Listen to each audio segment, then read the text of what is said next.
வணக்கம் மாணவர்களே, நாங்கள் இன்று கல்வி பொதுத்தர காபூத சாதாரண தர பரீட்சையின் மாகாண வினாத்தாள்களில் இன்று கிழக்கு மாகாண கல்வி திணைக்களத்தின் ஆண்டிறுதி பரீட்சை 2019க்கான கணிதம் 2 வினாத்தாளினை நாங்கள் இப்போது பார்க்க உள்ளோம். இந்த கணிதம் 2 வினாத்தாளானது மொத்தம் 12 வினாக்களை கொண்டுள்ளது. A, B எனும் இரு பகுதிகளை உடையது. A எனும் பகுதியிலே 6 வினாக்களும் B எனும் பகுதியிலே 6 வினாக்களுமாக மொத்தம் 12 வினாக்கள் இங்கே காணப்படும். ஒவ்வொரு பகுதியிலிருந்து 5 வினாக்களை நாங்கள் தெரிவு செய்து அவற்றிலிருந்து மொத்தமாக 10 வினாக்களுக்கு நாங்கள் இங்கே விடையளிக்க வேண்டும். இந்த வினாத்தாளுக்கான விடைகளை நாங்கள் விடைத்தாள்களிலேயே விடையளித்தல் வேண்டும். ஒவ்வொரு படிமுறையாக நாங்கள் இங்கே ஒவ்வொரு வினாக்களுக்குமான விடைகளை அளிக்க வேண்டும். ஆகவே பாருங்கள், மொத்தமாக இங்கே 3 மணித்தியாலங்களில் நாங்கள் 10 வினாக்களை செய்து கொள்ள வேண்டும். ஆகவே மிக இலகுவாக பாருங்கள், ஒவ்வொரு வினாக்களும் A பகுதியில் 6 வினாக்களில் 5 வினாக்களும், B பகுதியில் உள்ள 6 வினாக்களில் 5 வினாக்களுமாக மொத்தம் 10 வினாக்களை நாங்கள் விடையளிப்போம். அந்த 10 வினாக்களுக்கும் 10 தர 10 100 புள்ளிகளை நாங்கள் பெற்றுக்கொள்ள முடியும். ஆகவே இப்போது நாங்கள் எங்களுக்கான இந்த பகுதி ஏயின் முதலாவது வினாவை நாங்கள் இப்போது பார்க்க உள்ளோம். மாணவர்களே, எங்களுக்கான இந்த முதலாவது வினா பகுதி ஏயின் முதலாவது வினாவை இப்போது பார்ப்போம். பாருங்கள், ஒருவர் தம்மிடமுள்ள ரூபாய் 100,000 பணத்தொகையில் அரைவாசியை 7% கூட்டு வட்டியை வழங்கும் நிதி நிறுவனத்தில் 2 வருடங்களுக்கு வைப்பிலிட்டார். எஞ்சிய பகுதியில் பங்கொன்றிற்கு ரூபாய் 2% செலுத்தும் கம்பெனியின் பங்குகளை அதன் சந்தை பெறுமதியான ரூபாய் 20க்கு கொள்வனவு செய்தார். ஆக பாருங்கள், அவர் 2 வகையான முதலீடுகளை அவர் மேற்கொள்கிறார். 2 வருடங்களின் இறுதியில் நிதி நிறுவனத்தினால் கிடைக்கும் வருமானத்தை குறிப்பிடுக. இது முதலாவது பகுதி.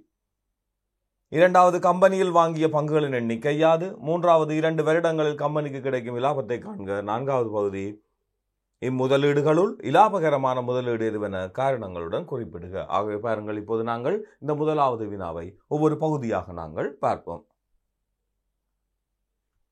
ஒருவர் தம்மிடமுள்ள ரூபாய் 100,000 பணத்தொகையில் அரைவாசியை 7% கூட்டு வட்டியை வழங்கும் நிதி நிறுவனத்தில் 2 வருடங்களுக்கு வைப்பிலிட்டார்.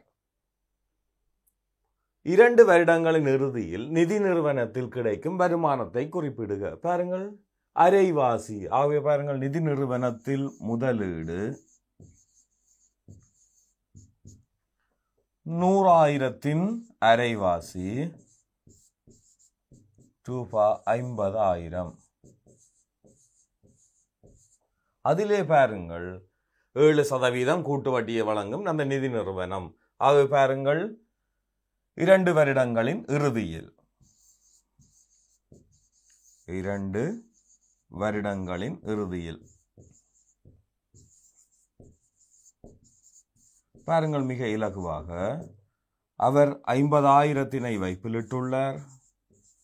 அதற்கு 7% கூட்டு வட்டி. முதலாவது வருட இறுதியில் அங்கே அவருக்கு 107 ரூபாய் இருக்கு. 100 ரூபாவை வைப்பிலிட்டால் பின்னர் அந்த 107 ரூபாவுக்குமான வட்டி மீண்டும் கணிக்கப்படும். ஆகவே 2வது வருடத்தின் இறுதியில் மேலும் 107. ஆகவே பாருங்கள், இப்போது இதனை நாங்கள் சுருக்குவோம். பாருங்கள், நீங்கள் இதனை தனித்தனியாகவும் காணலாம், இதனை நாங்கள் நேரடியாகவே நாங்கள் எழுதியும் காண முடியும். 2 பூஜ்ஜியங்கள் 2 பூஜ்ஜியங்களை வெட்டுவோம்.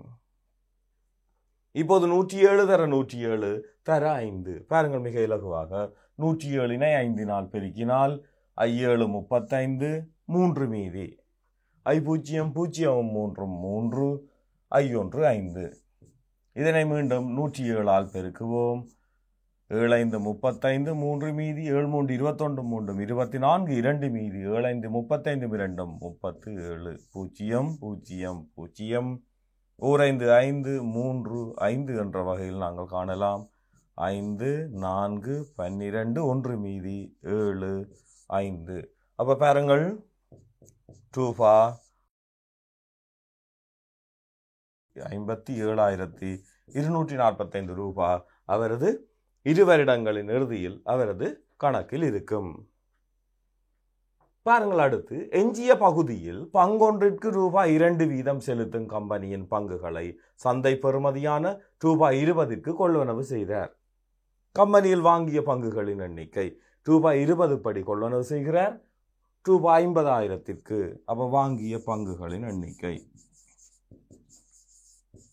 வாங்கிய பங்குகளின் எண்ணிக்கை மிக இலகுவாக காணலாம். 50,000 ரூபாவுக்கும் 20 ரூபாய் படி கொள்வனவு செய்கிறார். 5,000 2 வகுப்போம். 2,500 பங்குகள். மிக இலகுவாக பாருங்கள். நாங்கள் அந்த 50,000 முதலில் கூட்டு வட்டிப்படி கண்டோம். இப்போது அவர் எஞ்சி 50,000 கொண்டு 20 ரூபாய் படி வாங்கினார். ஆக வாங்கிய பங்குகள் 2,500. இதற்கான புள்ளிகளாக பாருங்கள். இங்கே இதற்கு 3 புள்ளிகள், இதற்கு 2 புள்ளிகள் என மொத்தம் 5 புள்ளிகள். முதலாவது பகுதிக்கு 3ம் இரண்டாவது பகுதிக்கு 2மாக 5 புள்ளிகள்.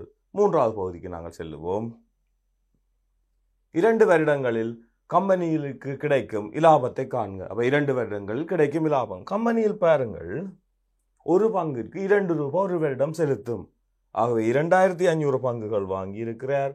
ஆகவே 2,500 பங்குகளுக்கும் ஒரு வருடத்தில் 2 ரூபாய் படி 5,000. ஆகவே 2 வருடங்களில் 10,000 ரூபாய் 10,000 அவருக்கு கிடைக்கும். இம்முதலீடுகளுள் இலாபகரமான முதலீடு எதுவென காரணங்களுடன் காட்டுக. ஆகவே அவரது முதலீடு 50,000க்கு 2 வருடங்களில் இங்கே 10,000 ரூபாய். நிதி நிறுவனத்தில் வருமானம் பாருங்கள் 57,245. ஆகவே அங்கே 7,245. நிதி நிறுவனத்தில் கிடைக்கும்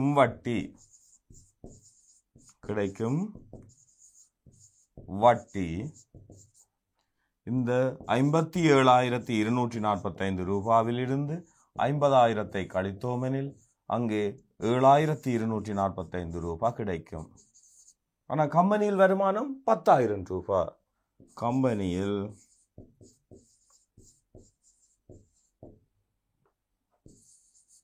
வருமானம்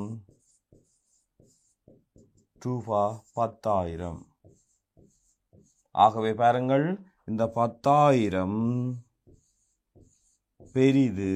7,245லும் 10,000 பெரிது. ஏனெனில் பாருங்கள், அங்கே ஒரு பங்குக்கு 2 ரூபாய் ஒரு வருடத்துக்கு. பாருங்கள், எஞ்சிய பகுதியில் பங்கொன்றுக்கு 2 வீதம் செலுத்தும் கம்பெனியின் பங்குகளை அதன் சந்தை பெறுமதியான 20க்கு அவர் கொள்வனவு செய்திருக்கிறார். அப்ப பாருங்கள், 2,500 பங்குக்கும் ஒரு வருடத்தில் 5,000 ரூபாய், 2 வருடங்களில் 10,000.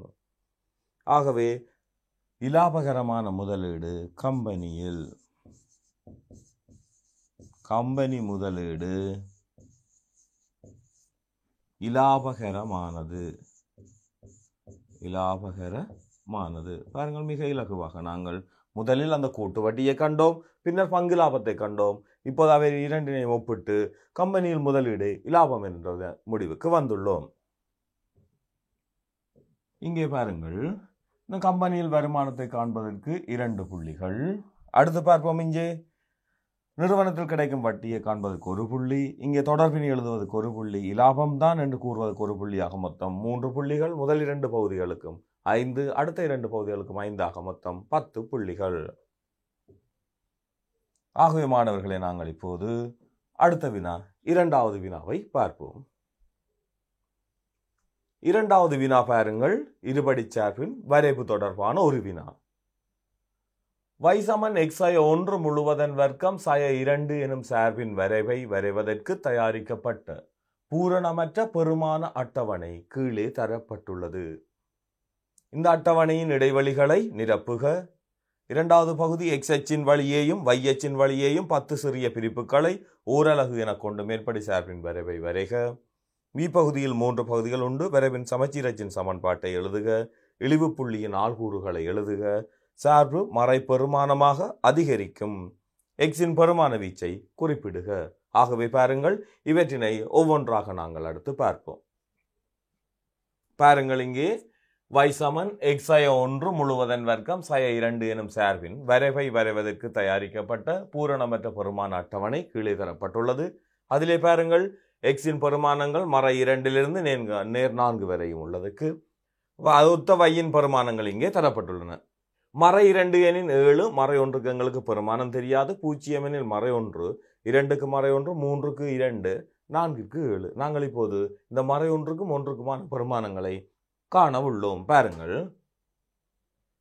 நாங்கள் மிக இலகுவாக பிரதியீடு செய்வதன் மூலம் காணுவோம். முதலில் x சமன் மறை 1 என பிரதியிடுவோம். மறை 1 சாய 1 முழுவதன் வர்க்கம் சாய 2. ஆகவே அது மறை 2 வர்க்கம் சாய 2. ஆகவே அது 4 சாய 2 ஆகும். நாங்கள் இப்போது மறை 1க்கு 2 என்பதை கண்டுள்ளோம். சமச்சீரின் அடிப்படையிலும் இது 2 என்பதை எங்களால் காண முடியும். ஆனால் 1க்கு கட்டாயம் பிரதியீடு செய்துதான் காண வேண்டும். பாருங்கள், y சமன் 1 சாய 1 முழுவதன் வர்க்கம் சாய 2 பூஜ்ஜியத்தின் வர்க்கம் சாய 2. பாருங்கள், 0 சாய 2 அது மறை 2. ஆகவே 1க்கு மறை 2. இப்போது பாருங்கள், முதலாவது பகுதி அட்டவணைகளை நிரப்பிவிட்டோம். அடுத்து x அச்சின் வழியேயும் y அச்சின் வழியேயும் 10 சிறிய பிரிப்புகள். பாருங்கள், இவை ஒரு சிறிய சதுரங்களும் 5 சிறிய பிரிப்புகள். அவை நாங்கள் இவ்விரண்டு சதுரங்களாக எடுத்துக்கொள்ள வேண்டும். 10 சிறிய பிரிப்புகளை ஓரலகு என கொண்டு மேற்படி சார்பின் வரைவை வரைக. ஆகவே நாங்கள் முதலில் இந்த வரைவை வரைவதற்காக நாங்கள் அச்சுக்களை வரைந்து கொள்ளுவோம். பாருங்கள், x அச்சிலே மறை 2 நேர் 4 வரையும் y அச்சிலே மறை 2 7 வரையும். ஆகவே நாங்கள் நேர்த்திசையில் அதிகமான மூலகங்களை நாங்கள் பெற்றுக்கொள்ளுவோம். மறைத்திசையில் குறைவானவை. மிக இலகுவாக பாருங்கள், நாங்கள் அச்சுக்களை பெயரிடுவோம், அளவீடுகளை வரைந்து கொள்ளுவோம். 1 2 3 4 5 மறை 1 மறை 2 மறை 3 மறை 2 போதுமானது. 1 2 3 4 5. அதேபோல் நேர்த்திசையில் 1 2 3 4 5 6 7 1 2 3 4 5 6 7 மறை 1 மறை 2 என்ற வகையில் செல்லும். பாருங்கள், இப்போது மறை 2க்கு 7 மறை 2க்கு 7 மறை 1 எனில் 2 0 எனில் மறை 1. பாருங்கள், 1 எனில் மறை 2 2 எனில் மறை 1 x ஆல் கூறு 3 எனில் y ஆல் கூறு 2 4 எனில் 7 4 எனில் 7. பாருங்கள், மிக இலகுவாக நாங்கள் x ஆல் கூறுகளுக்கு ஏற்ப y ஆல் கூறுகளை நாங்கள் வரைந்து இந்த புள்ளிகளை அடுத்ததாக இணைப்போம். பாருங்கள், இதிலே இந்த வளை ஒரே தடவையில் நீங்கள் வரைந்து கொள்ளுதல் வேண்டும். ஆம், பாருங்கள், இந்த முதலாவது பகுதியில் 2 புள்ளிகளை கண்டுள்ளோம். அவை ஒவ்வொன்றுக்கும் ஒவ்வொரு புள்ளிகள். அடுத்து பாருங்கள், இந்த வரைவுக்கு 3 புள்ளிகள். அதாவது நாங்கள் அச்சுக்களை தெரிந்தெடுப்பதற்கு ஒரு புள்ளி, 6 புள்ளிகளை சரியாக குறிப்பதற்கு ஒரு புள்ளி, வளையியல் வரைவதற்கு ஒரு புள்ளி என மொத்தம் 3 புள்ளிகள். ஆகவே இந்த முதல் 2 பகுதிகளுக்கும் 5 புள்ளிகள். ஆகவே நாங்கள் இப்போது எங்களுடைய இந்த வினாவின் ஏனைய பகுதிகளை பார்ப்போம். பாருங்கள், பி பகுதி. வரைவை பயன்படுத்தி சமச்சீர் அச்சின் சமன்பாட்டை எழுதுக. சமச்சீர் அச்சின் சமன்பாட்டை நாங்கள் எழுத வேண்டும். பாருங்கள், இதன் சமச்சீர் அச்சின் சமன்பாடு பாருங்கள், x சமன் 1. இந்த x சமன் 1 பற்றி இந்த சார்பானது சமச்சீராக அமைந்துள்ளபடியால் நாங்கள் சமச்சீர் அச்சின் சமன்பாட்டை x சமன் 1 என கண்டோம். இரண்டாவது பகுதி இழிவு புள்ளியின் ஆள்கூறுகள். இழிவு புள்ளி பாருங்கள், இந்த வரைவின் திரும்பல் புள்ளி x ஆல் கூறு 1ஆக இருக்கும், y ஆல் கூறு மறை 2. ஆகவே 1 மறை 2. அடுத்து மூன்றாவது பகுதியை பார்ப்போம். சார்பு மறை பெருமானமாக அதிகரிக்கும் xின் பெருமான வீச்சை குறிப்பிடுக. சார்பு மறை பெருமானமாக இருப்பதும் போது பாருங்கள், சார்பு மறை பெருமானமாக இருப்பது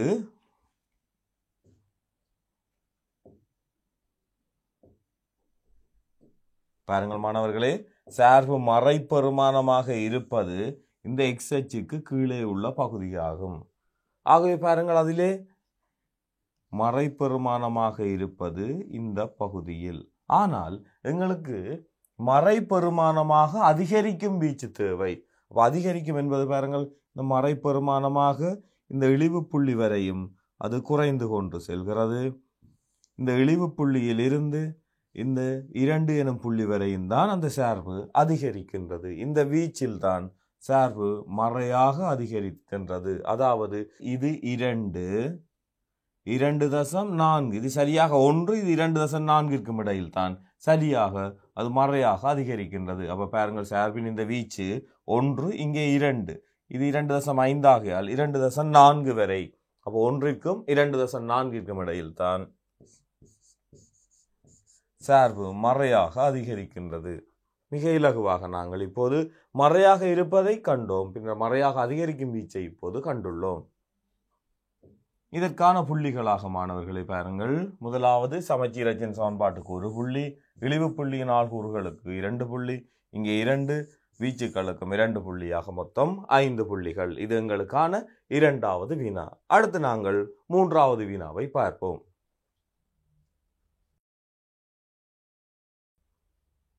3வது வினா A மற்றும் B பகுதியாக 2 பகுதிகளை கொண்டது. A என்பது ரூபனிடம் உள்ள பணத்தின் 2 மடங்கிலும் ரூ. 25 அதிகமாக தரிந்துவிடம் உள்ளது. தரிந்து ரூ. 75 ரூபனுக்கு கொடுக்கும் போது இருவரிடமும் உள்ள பணம் சமமாகும். ரூபனிடம் உள்ள பணத்தை ரூபாய் X எனவும் தரிந்துவிடம் உள்ள பணத்தை ரூபாய் Y எனவும் கொண்டு ஒருங்கமை சமன்பாட்டு ஜோடியை உருவாக்கி அதனை தீர்ப்பதன் மூலம் இருவரிடமும் உள்ள பணத்தொகையை வேறு வேறாக காண்க. அடுத்து 2வது B பகுதியானது தீர்க்குக. X-இன் கீழ் 3x = 1 = 1-இன் கீழ் x = 3-1. ஆகவே பார்ப்போம் இப்போது நாங்கள் இந்த முதலாவது பகுதியை. A பகுதியை பாருங்கள். ரூபனிடம் உள்ள பணத்தின் 2 மடங்கிலும் ரூபாய் 25 அதிகமாக தரிந்துவிடம் உள்ளது. தரிந்து ரூபாய் 75 ரூபனுக்கு கொடுக்கும் போது இருவரிடமும் உள்ள பணம் சமனாகும். ரூபனிடம் உள்ள பணத்தை X எனவும் தரிந்துவிடம் உள்ள பணத்தை ரூபாய் Y எனவும் கொண்டு ஒருங்கமை சமன்பாட்டு ஜோடியை உருவாக்கி அதனை தீர்ப்பதன் மூலம் இருவரிடம் உள்ள பணத்தொகையை வேறு வேறாக காண்க. அப்ப பாருங்கள், முதலில் அந்த ஒருங்கமை சமன்பாட்டு ஜோடி ஒன்றினை உருவாக்குவோம். ரூபனிடம் உள்ள பணத்தின் 2 மடங்கிலும் ரூபாய் 25 அதிகமாக தரிந்துவிடம் உள்ளது. அப்ப பாருங்கள், ரூபனிடம் இருப்பது X என்கிறோம். ரூபனிடம் இருப்பதின் 2 மடங்கிலும் 25 அதிகம். அப்ப 2x-இலும் 25 அதிகமாக தரிந்துவிடம் உள்ளது. அப்ப 2x சக 25 தான் y-க்கு சமனாகும். இதனை நாங்கள் 2x = y சமன் மறை 25 என்றவாறு ஒரு சமன்பாட்டினை உருவாக்கலாம். அடுத்து தரிந்து ரூபாய் 75 ரூபனுக்கு கொடுக்கும் போது இருவரிடம் உள்ள பணம் சமனாகும். அது பாருங்கள், தரிந்து 25 ரூபாவை ரூபனுக்கு கொடுக்கின்றார். அப்ப ரூபனிடம் இருப்பது X. அப்ப ரூபனிடம் அதிகரிக்க போகின்றது. பாருங்கள், தரிந்து 25 ரூபாவை ரூபனுக்கு கொடுக்கும் போது தரிந்துவிடம் 25 ரூபாய் குறையும். அதேவேளை ரூபனிடம் இருப்பது X. அவர் 25 ரூபாவை பெற்றுக்கொள்கிறார். ஆகவே அது X ஆக 25. இதிலிருந்து பாருங்கள், Y = X சமன் 50 எனும் தொடர்பை பெற்று இது 2வது சமன்பாடாக நாங்கள் உருவாக்கி கொள்ளலாம். இப்போது பாருங்கள், 2 ஒருங்கமை சமன்பாடுகள். ஒருங்கமை சமன்பாட்டு ஜோடி ஒன்றை தீர்ப்பதற்காக நாங்கள் ஒன்றில் இவற்றின் பாருங்கள் சமனாக உள்ளவற்றினை நீக்க முடியும். சமன் இல்லாவிட்டில் நாங்கள் சமப்படுத்த வேண்டும். இங்கே பாருங்கள், இங்கே மறைவை, இங்கே நேர்வை. ஆகவே 2னையும் கூட்டலாம். 1னையும் 2னையும் நாங்கள் கூட்டுகிறோம். அப்போது பாருங்கள், 2x = x x ஆக காணப்படும். இப்போது y = y 0. ஆகவே x சமன் 25. X என்பது 25 ஆகையால் நாங்கள் முதலாவது சமன்பாடு அல்லது 2வது சமன்பாட்டில் பிரதியீடு செய்வதன் மூலம் y-னை காண முடியும். பாருங்கள், நாங்கள் 2வது சமன்பாட்டில் சமன்பாடு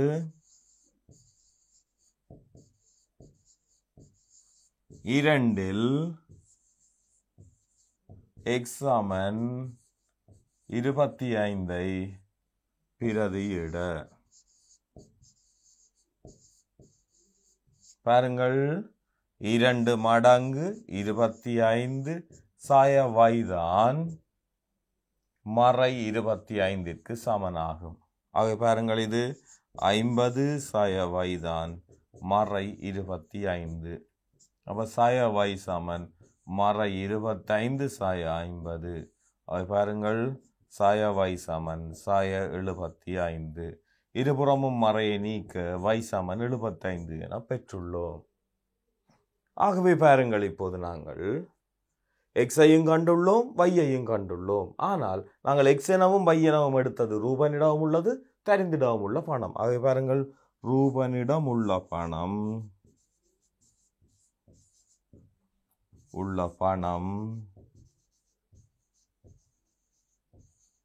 ரூ.25 அதை எக்ஸ் என எடுத்தோம். தெரிந்துவிடம் உள்ள பணம்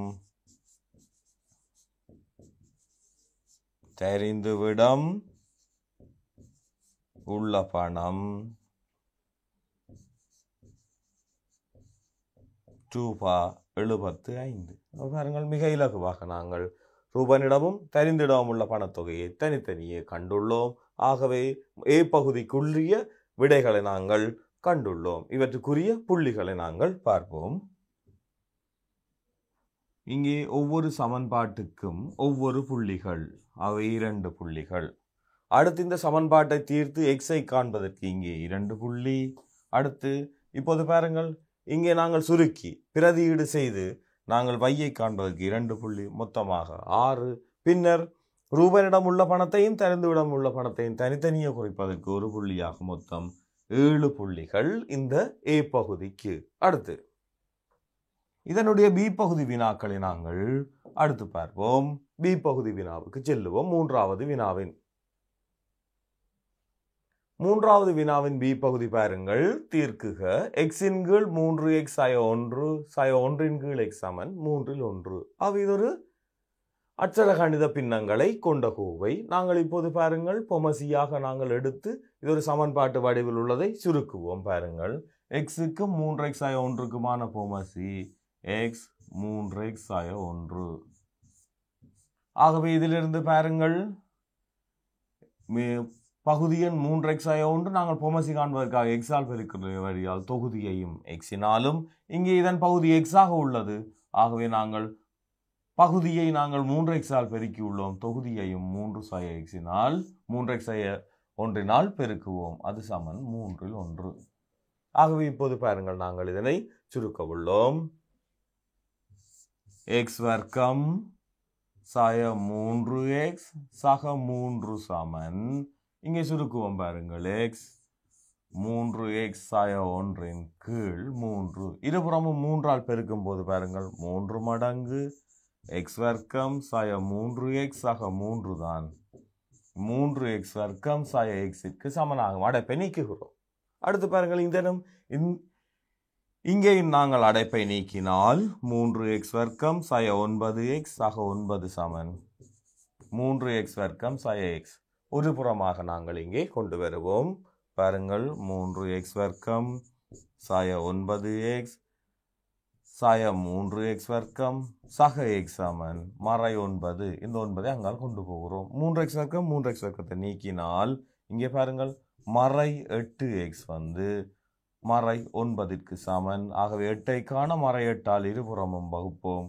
x சமன் 9 கீழ் 8 என பெறப்பட்டுள்ளது.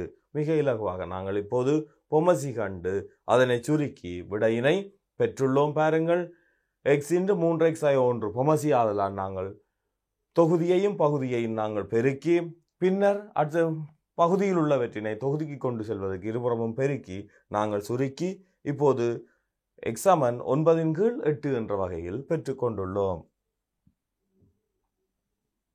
இவற்றுக்கான புள்ளியாக முதலில் பொமசி காண்பதற்கு 1 புள்ளி, சுருக்கி சமன்பாட்டை கொண்டு வந்து விடையை காண்பதற்கு ஒவ்வொரு புள்ளியாக மொத்தம் 3 புள்ளிகள். இது எங்களுக்கான 3வது வினாவின் பி பகுதி. அடுத்து நாங்கள் 4வது வினாவை பார்ப்போம். 4வதின் ஏ பகுதியை பாருங்கள். 1 சென்டிமீட்டரினால் 2 கிலோமீட்டரை குறிக்கும் அளவிடைக்கு வரையப்பட்டுள்ள அளவிடை படம் ஒன்றில் முதலாவது பகுதி அளவிடையை எளிய விகிதமாக காட்டுக. இரண்டாவது பகுதி 7.5 சென்டிமீட்டர் அளவிடை நீளத்தால் காட்டப்பட்டுள்ள உண்மையான தூரத்தை காண்க. பி பகுதி பாருங்கள். தென்னை மரம் ஒன்றின் உச்சி ஏ ஆனது தரையில் அமைந்துள்ள புள்ளி பியிற்கு 12 மீட்டர் நீளமான கம்பியினால் இழுத்து கட்டப்பட்டுள்ளது. கம்பி தரையுடன் 56 பாகை 20 கலை கோணத்தை ஆக்குகிறது. இத்தகவல்களை காட்டும் பரும்படியான படத்தை வரைக. மரத்தின் உயரத்தை கிட்டிய முழு எண்ணில் காண்க. மரத்தின் அடியிலிருந்து 6 மீட்டர் தூரத்தில் கியூ எனும் இடத்தில் இருந்து மரத்தின் உச்சி தோன்றும் ஏற்ற கோணத்தை காண்க. அவை பாருங்கள், ஏ மற்றும் பி பகுதிகளில் முதலில் நாங்கள் இந்த ஏ பகுதி வினாக்களை நோக்குவோம். 1 சென்டிமீட்டரினால் 2 கிலோமீட்டரை குறிக்கும் அளவிடைக்கு வரையப்பட்டுள்ள அளவிடை படம் ஒன்றில் முதலாவது அளவிடையை நாங்கள் எளிய விகிதமாக காட்ட வேண்டும். பாருங்கள், 1 சென்டிமீட்டரினால் 2 கிலோமீட்டர் விகிதமாக காட்ட வேண்டுமெனில் இங்கே ஒரே அலகுகளாக இருத்தல் வேண்டும். அதற்காக பாருங்கள், 1 சென்டிமீட்டரினால் 2 கிலோமீட்டர் என்பது 2000 மீட்டர். 2000 மீட்டர், 1 மீட்டர் 100 சென்டிமீட்டர் ஆகியால் 2000 100 தர சென்டிமீட்டர். ஆகவே இது 200,000 சென்டிமீட்டர். ஆகவே 1 சென்டிமீட்டரினால் 200,000 சென்டிமீட்டர் வகை குறிக்கப்படுகிறது. ஆகவே 1 200,000க்கு. இரண்டாவது பகுதியை பாருங்கள். 7.5 சென்டிமீட்டர் அளவிடை நீளத்தால் காட்டப்பட்டுள்ள உண்மையான தூரத்தை காண்க. 1 சென்டிமீட்டரினால் 200,000 சென்டிமீட்டர். ஆகவே 7.5 சென்டிமீட்டரினால் 7.5 தர 200,000 சென்டிமீட்டர். தசமதானம் ஒன்றை நாங்கள் நீக்கலாம். பாருங்கள், 7.5 1 2 3 4 5 பூஜ்ஜியங்கள். I2 10, 1 மீதி I7 35. பாருங்கள், 2 10, 1 மீதி 7 14 1 15. இங்கே ஒரு தசமதானம், இது சென்டிமீட்டரில். ஆகவே பாருங்கள், இதனை மீட்டர் ஆக்குவதற்கு நாங்கள் ஒரு 100 சென்டிமீட்டர் 1 மீட்டர். ஆகவே 100 வகுப்போம். 100 வகுக்கும் போது 2 பூஜ்ஜியங்கள் நீங்கும் போது 15,000 மீட்டர். 15,000 மீட்டர் எனும்போது அது 15 கிலோமீட்டர். பாருங்கள், அல்லது நேரடியாகவே பாருங்கள், 1 சென்டிமீட்டர் 2 கிலோமீட்டரை குறிக்கின்றது. ஆகவே 7.5 சென்டிமீட்டரும் 7.5 தர 2 15 கிலோமீட்டர் என பெற்றுக்கொள்ளலாம்.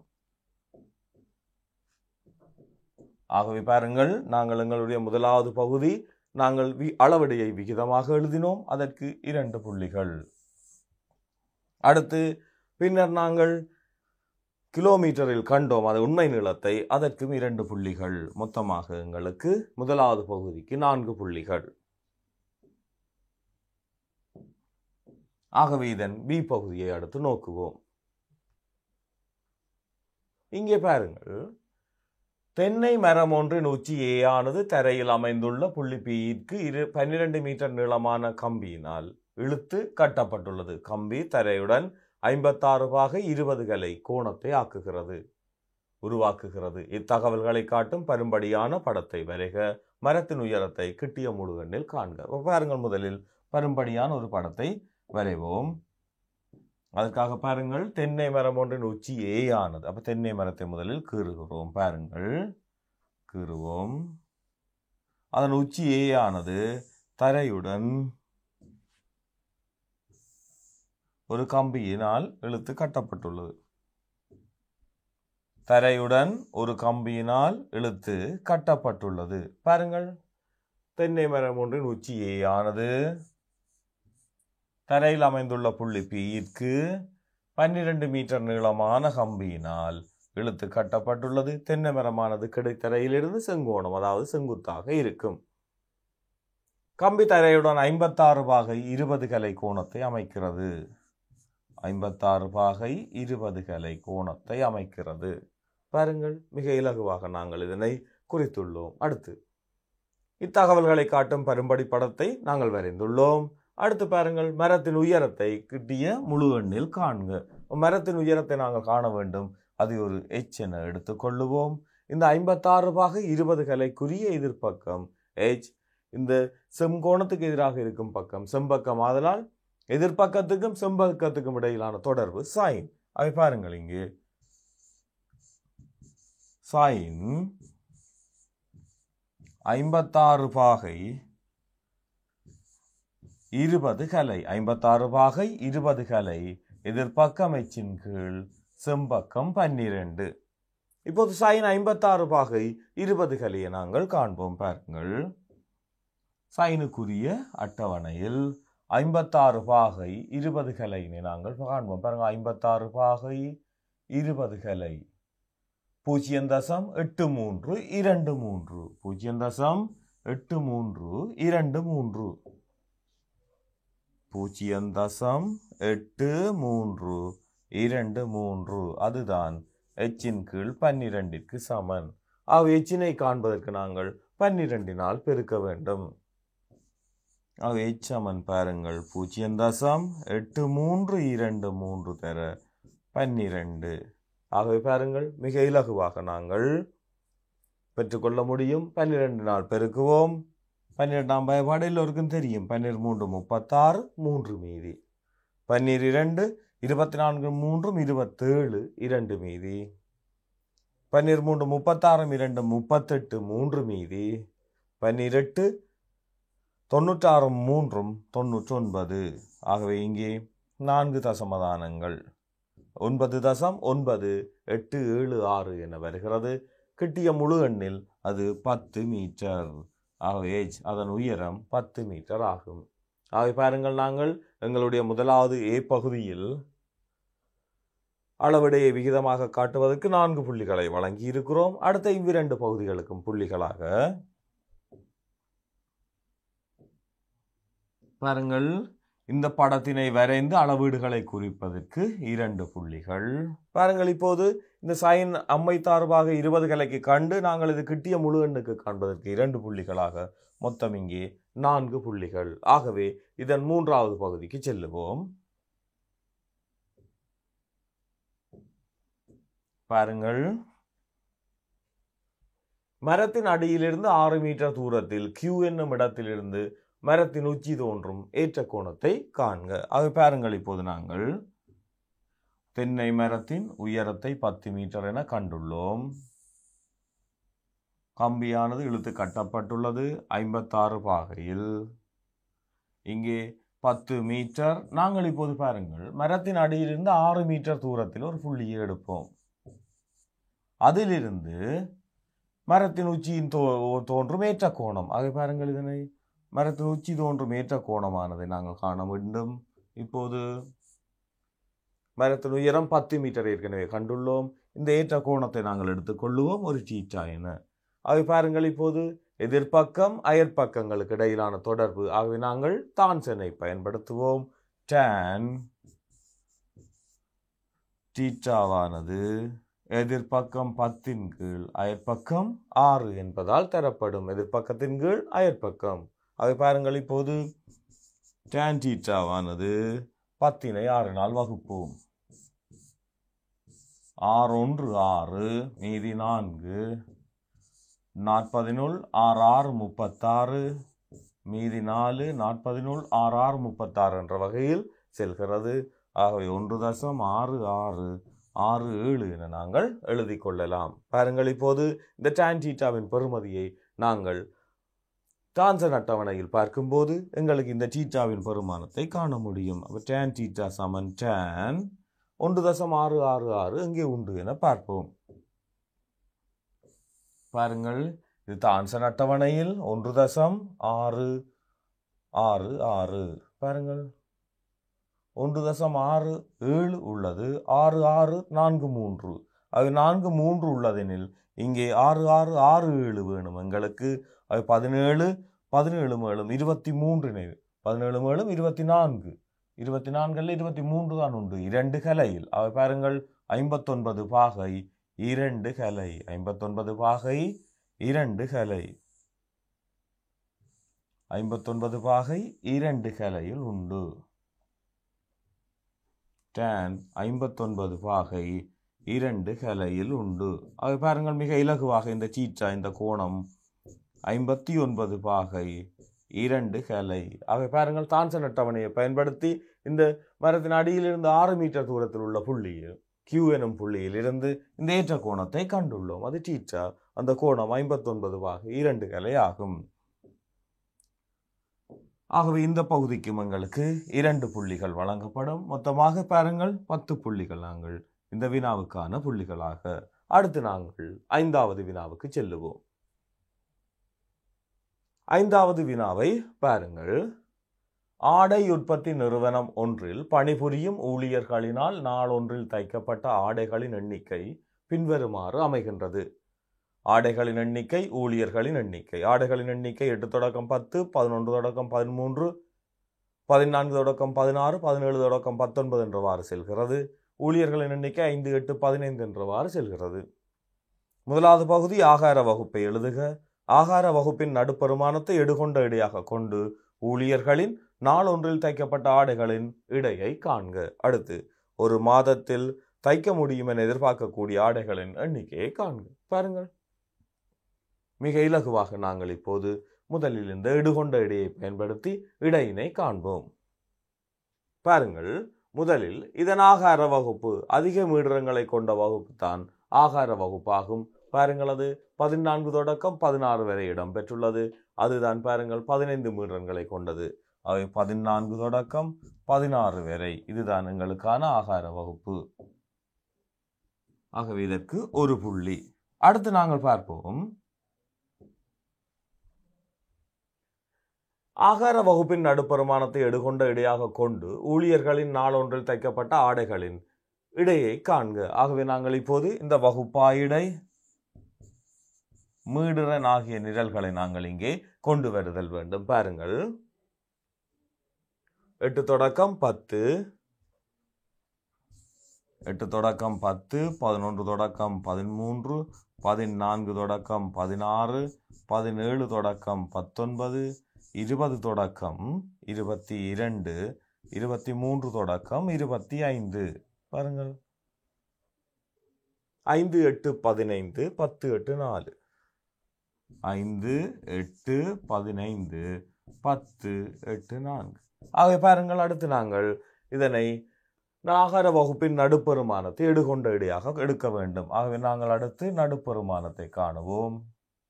8, 10, 18 அரைவாசி 9, 12, 15, 18 என்றவாறு செல்லும். 21, 24 என்றவாறு செல்லும். இப்போது ஆகார வகுப்பின் நடுப்பெருமானம் 15னை எடுகொண்ட இடையாக எடுக்கின்றோம். ஆக எடுகொண்ட இடையாக எடுத்தால் அதிலிருந்து நாங்கள் விலகல்களை நாங்கள் காண வேண்டும். பாருங்கள், 0, மறை 3, மறை 6, இங்கே 3, 6, 9 என்றவாறு செல்கிறது. பாருங்கள், 15லிருந்து 24 இடையிலான வித்தியாசம் 9. இது விலகல் டி என எடுப்போம். அவை பாருங்கள், மீடுரன் F. அடுத்ததாக நாங்கள் இந்த F தர டியினை பெருக்குவோம். மிக இலகு. 5 தர மறை 6 மறை 30, 8 தர மறை 3 மறை 24, 15 தர 0 0, 30 30, 8 48, 4 36. பாருங்கள், 8 மாறும் 14, 1 மீதி. ஆகவே 4 3 7 3 10 1 11. இங்கே பாருங்கள், மறை 54. சுருக்கும் போது பாருங்கள், இதுதான் சிக்மா FDஐ காண முடியும். 0, 11ல் 5 போனால் 6, 60. அடுத்து மீடரன்களின் கூட்டுத்தொகை காண்போம். 5, 8, 13, 18, 18 மற்றும் 26 4 30, 50. பாருங்கள், நாங்கள் இப்போது உண்மை இடையினை காண வேண்டும். ஆக உண்மை இடை சமன் உத்தேச இடைசக, அதாவது எடுகொண்ட இடைசக விலகல் இடை. விலகல் இடை சிக்மா FD இன் கீழ் சிக்மா F என்றவாறு காணலாம். அவை நாங்கள் எடுகொண்ட இடை 15. ஆகவே எங்களுக்கான மொத்த விலகல் 60 கீழ் 50. பாருங்கள், சுருக்க முடியும். 15 சக 5 நாள் சுருக்கினால் 1.2, 16.2. ஆகவே நாளொன்றில் தைக்கப்பட்ட இடையை நாங்கள் கண்டுள்ளோம். ஒரு மாதத்தில் தைக்க முடியும் என எதிர்பார்க்கக்கூடிய ஆடைகளின் எண்ணிக்கை மிக இலகுவா. ஒரு மாதம் எனும்போது 30 நாட்கள். ஒரு நாளில் 16.2 எனில் ஒரு மாதத்தில் பாருங்கள் 16.2 தர நாங்கள் ஒரு மாதத்தில் 30 நாட்கள் என எடுத்துக்கொள்ளுவோம். 0 3 6 3 18 1 மீதி 3 3 3 4 486 ஆடைகள்.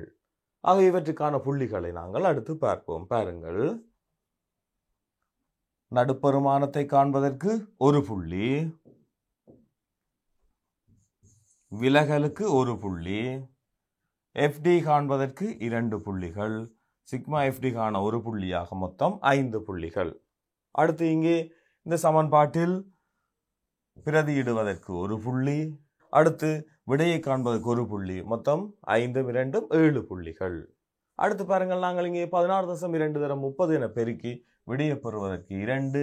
ஆகவே பாருங்கள், எங்களுடைய இந்த வினாவுக்கான ஒவ்வொரு பகுதிக்குரிய விடையினை நாங்கள் பார்த்துள்ளோம்.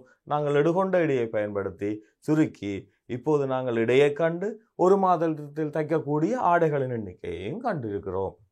இவ்வாறான வினாக்கள் வரும்போது நீங்கள் இவற்றினை தெரிவு செய்து விடையளிக்கும் போது மிக இலகுவாக இவற்றினை கூடிய புள்ளிகளை உங்களால் பெற்றுக்கொள்ள முடியும். அடுத்து பாருங்கள், 6வது வினா. பாருங்கள், பகுதி ஏயிலே மொத்தம் 6 வினாக்கள். அவற்றில் நீங்கள் 5ற்கு விடையளித்தாலே போதுமானது. உருவில் ஏ பகுதி பாருங்கள், உருவில் காட்டப்பட்டுள்ள சதுர வடிவ அடியை கொண்ட செங்கூம்பகம் ஒன்றின் அடியின் ஒரு பக்க நீளம் 12 சென்டிமீட்டர் ஆகும். அது முக்கோண வடிவ முகத்தின் செங்குத்துயரம் 10 சென்டிமீட்டர்.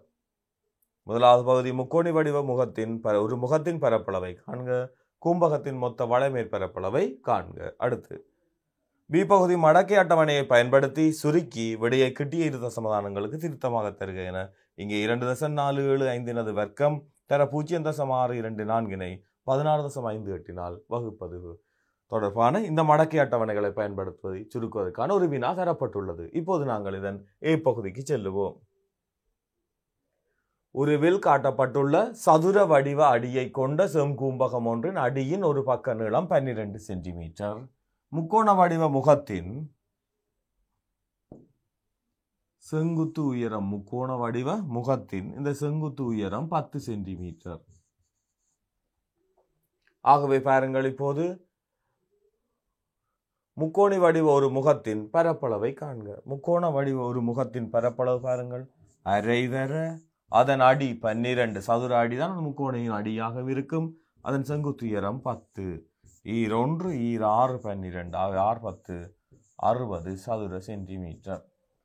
அடுத்து பாருங்கள், கூம்பகத்தின் மொத்த வளை மேற்பரப்பின் பரப்பளவு, மொத்த மேற்பரப்பின் பரப்பளவை காண்க. அது மொத்த மேற்பரப்பின் பரப்பளவு மாணவர்களே, மொத்த மேற்பரப்பின் பரப்பளவு. கூம்பகத்துக்கு வளை மேற்பரப்பு இல்லை பாருங்கள். இப்போது பாருங்கள், மொத்த மேற்பரப்பின் பரப்பளவு பாருங்கள், 4 முக்கோண முகங்களும் ஒரு சதுர முகமும் காணப்படுகின்றமையால் மொத்த மேற்பரப்பு சதுர பரப்புடன் 4 முக்கோண பரப்புகளை கூட்டுவோம். பாருங்கள், மிக இலகுவாக சதுர பரப்பளவு 12 தர 12 சக 4 முக்கோண பரப்பளவு, ஒரு முக்கோண பரப்பு 60. ஆகவே 4 தர 60 12 12 144 4 24 240. ஆகவே அது 384 சதுர சென்டிமீட்டர் என பெறப்பட்டுள்ளது. ஆகவே இதன் முதல் இரு பகுதிகளையும் நாங்கள் பார்த்திருக்கிறோம். இவற்றுக்கான புள்ளிகள் பாருங்கள், முதலாவதற்கு சமன்பாடு எழுதி சுருக்கி விடையை காண்பதற்கு 2 புள்ளிகள். இங்கேயும் பாருங்கள், 1 1 1 என்று 3 புள்ளிகள், மொத்தமாக 5 புள்ளிகள் இந்த ஏ பகுதிக்கு. இப்போது நாங்கள் பி பகுதிக்கு செல்லுவோம். பாருங்கள் மாணவர்களே, மடக்கை அட்டவணையை பயன்படுத்தி சுருக்கி விடையை கிட்டிய இரு தசமதானங்களுக்கு திருத்தமாக தருக. ஆகவே நாங்கள் இதன் மடக்கையை நாங்கள் முதலில் கண்டு அதிலிருந்து முரண் மடக்கையை பார்ப்பதன் மூலம் இதனை சுருக்க முடியும். ஆகவே பாருங்கள், எல்ஜி 2.475 முழுவதன் வர்க்கம் தர 0.624 கீழ் 16.58. அடுத்து பாருங்கள், எல்ஜி 2.475 வர்க்கம் பெருக்கும் போது கூட்டலாக எழுதலாம். LG 0.624 சாய LG பிரிக்கும் போது கழிப்போம் 16.58. வலுக்களை நாங்கள் பெருக்கமாக எழுதி கொள்ளலாம். 2LG 2.475 சக இது LG 0.624 இருந்து LG 16.58. பாருங்கள், முதலில் 2 தர மடக்கை பார்க்க உள்ளோம். பாருங்கள், 2.475 ஆக 2.475 மடக்கை 24.75 நாங்கள் பார்க்க வேண்டும். 24.75 பாருங்கள், 24க்கு நேரே 7.5 எனும் போது அங்கே 9 39 27 9 39 36 3936 3936 சக இது 0 தசம் என்பதால் பிரிகோடு 1 தசம் 62.4 மடக்கை 62.4 மடக்கை பார்ப்போம்.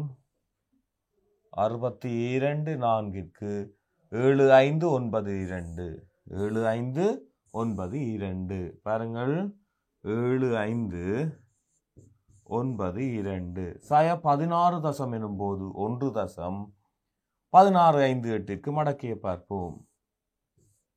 1658 பாருங்கள், 1658க்கு நேரே 21 ஆகவே இங்கே 21 75 21 21 96 2196 2196. ஆகவே பாருங்கள், இவற்றினை 2 நாள் பெருக்கி கூட்டி பின்னர் கழிக்கப் போகிறோம். ஆகவே பாருங்கள், 6 12 1 மீதி 23 6 3 7 9 18 1 மீதி 23 6 3 7 0.7872 பிரிகோடு 1.759 கூட்டி கழிப்போம் 1.2196. பாருங்கள், 2 2 4 9 மேலும் 16 1 மீதி 8 மாறும் 14 1 மீதி 7 மட்டும் 15 1 மீதி. இப்போது 0 பிரிகோடு 1 பிரிகோடு 1 அதனுடன் நேரொன்றை கூட்டும் போது 0 தசம். இதிலிருந்து கழிப்போம் 1.2196. பாருங்கள், 4 6 போகாது, 14 6 போனால் 8, 15 9 போனால் 6. இப்போது பாருங்கள், 3 1 போனால் 2, 5 2 போனால் 3, 0 1 போனால் பிரிகோடு 1.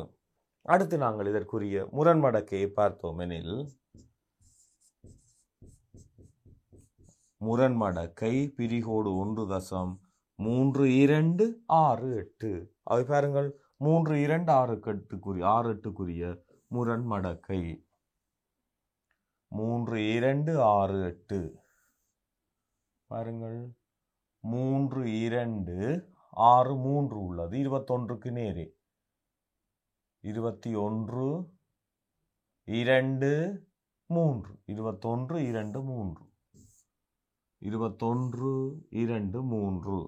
ஆகவே பாருங்கள், 21 2 3 பிரிகோடு என்பதால் அது 0 தசம் முதலாம் தசமதானம். ஆகவே 0.2123 ஆகும். ஆகவே இதற்கான புள்ளிகளை நாங்கள் பார்ப்போம் மாணவர்களே. இங்கே மடக்கை பார்ப்பதற்கு 3 புள்ளிகள், இதுவரை எழுதுவதற்கு எங்களுக்கு 3 புள்ளிகள். சுருக்கி அதற்கான முரண்மடக்கை பார்ப்பதற்கு 1 புள்ளி, கூட்டல் கழித்தல் செய்வதற்கு 1 புள்ளியாக மொத்தம் 5 புள்ளிகள். இது எங்களுடைய 6வது வினாவின் பி பகுதி. அடுத்து நாங்கள் இப்போது ஏ பகுதி வினாக்களை பார்த்தோம். அடுத்து பி பகுதி வினாக்களுக்கு செல்லுவோம். பி பகுதி வினாக்களுக்கு வந்துள்ளோம். பாருங்கள், இப்போது நாங்கள் 7வது வினாவை பார்ப்போம். உடன் காசுக்கு ரூபாய் 56,000க்கு கொள்ளளவு செய்யக்கூடிய குளிர்சாதன பெட்டி ஒன்றை முதலில் ரூபாய் 8,000 செலுத்தி மீதி பணத்தை வட்டியுடன் ஒரு தவணை தொகை ரூபாய் 4,260 வீதமான 12 சமமாத தவணைகளில் செலுத்தி முடிக்குமாறு கொள்ளளவு செய்ய முடியும். இக்கொடுப்பனவிற்கு குறைந்து செல்லும் மீதி முறையில் வட்டி கணிப்பிடப்படுமாயின் அறவிடப்படும் வருடாந்த வட்டி வீதத்தை காண்க. அவை பாருங்கள், முதலாவது உடன் காசுக்கு 56,000க்கு கொள்ளளவு செய்யக்கூடிய குளிர்சாதன பெட்டியை முதலில் ரூபாய் 8,000 செலுத்தி கொள்ளளவு செய்கிறோம். ஆகவே எஞ்சிய கடன் தொகை, கடன் பணம் பாருங்கள், ரூபாய் 56,000 இருந்து நாங்கள் செலுத்திய 8,000 நாங்கள் கழிக்க வேண்டும். அதுதான் எஞ்சும் கடன் பணம். அவை பாருங்கள், ரூபாய் 48,000. இந்த கடன் பணத்தை பாருங்கள், மாதாந்தம் ரூபாய் 4,260 வீதமான 12 தவணைகளில் செலுத்த உள்ளோம். ஆகவே செலுத்தும் மொத்த தொகையை நாங்கள் காணுவோம். செலுத்தும் தொகை, செலுத்தும் தொகை, செலுத்தும் மொத்த பணம் பாருங்கள், 4,260 வீதம் 12 தவணைகளில் 0 12 72 7 மீதி 12 24 7 31 3 மீதி 12 48 3 51 51,120 ரூபாவை நாங்கள் செலுத்துகிறோம். ஏனெனில் 4,260 வீதம் 12 தவணைகளில். அவை பாருங்கள், 12 72 7 மீதி 12 24 7 31 3 மீதி 12 48 3 51. அவை பாருங்கள், 48,000 ரூபாய் கொடுக்க வேண்டிய இடத்தில் நாங்கள் 51,120 ரூபாவை கொடுக்கின்றோம். அவை செலுத்தும் மொத்த வட்டி, மொத்த வட்டி பாருங்கள், 51,120 இருந்து 48,000 நாங்கள் கழிப்போம். ஆகவே அது ரூபாய் 3,120 நாங்கள் மொத்த வட்டி. ஆக வட்டி செலுத்தும் மாத அலகுகளின் எண்ணிக்கையை கண்டோமெனில் ஒரு மாத அலகுக்குரிய அந்த வட்டியை, மாத வட்டியை எங்களால் காண முடியும். ஆகவே வட்டி செலுத்தும் அந்த மாத அலகுகளின் எண்ணிக்கை, அலகுகள் பாருங்கள், 12 தவணைகள். ஆகவே 12 கீழ் 2 தர 13, 6 தர 13, அது 78 மாத அலகுகள். அந்த 78 மாத அலகுகளுக்கு உரிய வட்டி தான் 3,120. அவை பாருங்கள்,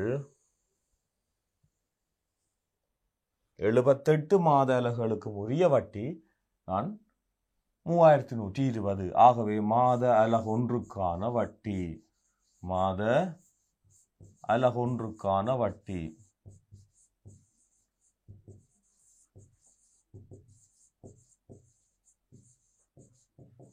பாருங்கள், 3,120 78 வகுப்போம். பாருங்கள், 6 வகுக்க முடியும். 6 1 6, 6 3 18, 6 5 30, 6 2 12, 13 13 4. ஆகவே 40 ரூபாய். ஆகவே அது ரூபாய் 40. நாங்கள் 48,000 12 தவணைகளில் சம தவணைகளாக கொடுக்க வேண்டும். ஆகவே அதிலிருந்து மாத கடன் பகுதியை காணலாம். அந்த மாத கடன் பகுதிக்குரிய, அந்த மாத அளவுக்குரிய வட்டி தான் இந்த 10 ரூபாய். ஆகவே மாத கடன் பகுதி, மாத கடன் பகுதி பாருங்கள், மிக இலகுவாக 48,000 ரூபாய் கொடுக்க வேண்டும். அது நாங்கள் அதை 12 தவணைகளில் கொடுக்கிறோம். ஆகவே ரூபாய் 4,000. அதை பாருங்கள், இந்த 4,000க்கு தான் 10 ரூபாய் மாத வட்டி. ஆகவே அறவிடப்படும் வருட வட்டி சதவீதம். ஆகவே அறவிடப்படும் வட்டி சதவீதம். மிக இலகுவாக பாருங்கள், 4,000 ரூபாவுக்கு 10 ரூபாய் மாத வட்டி. ஆகவே வருட வட்டி காண 12ஆல் பெருக்குவோம். ஆண்டு வட்டி வீதம் காண தர 100%. 2 பூஜ்ஜியங்கள், இங்கே ஒரு பூஜ்ஜியம், 12 4 3%. பாருங்கள், முதலில் மாத வட்டி 10 ரூபாய், வருட வட்டி காண தர 12, பின்னர் 100%ஆல் பெருக்குகிறோம். ஏனெனில் 100 வீதம் தான் எங்களுக்கான வீதம். ஆகவே பாருங்கள், 3% என்பதை நாங்கள் கண்டுள்ளோம். இது ஒரு கட்டுரை வகை வினா. மிக இலகுவாக நாங்கள் வட்டி வீதத்தை நேரடியாக காண முடியாது, ஒவ்வொரு பகுதியாக கண்டுள்ளோம். ஆகவே இதற்குரிய புள்ளிகள் கவனியுங்கள். எஞ்சும் தொகை ஆகவே ஒரு புள்ளி, இங்கே ஒரு புள்ளி, அடுத்து இங்கே ஒரு புள்ளி, அடுத்து மாத அலகுகள் எண்ணிக்கை 2 காண்பதற்கு 2 புள்ளிகள், மொத்தம் 5 புள்ளிகள்.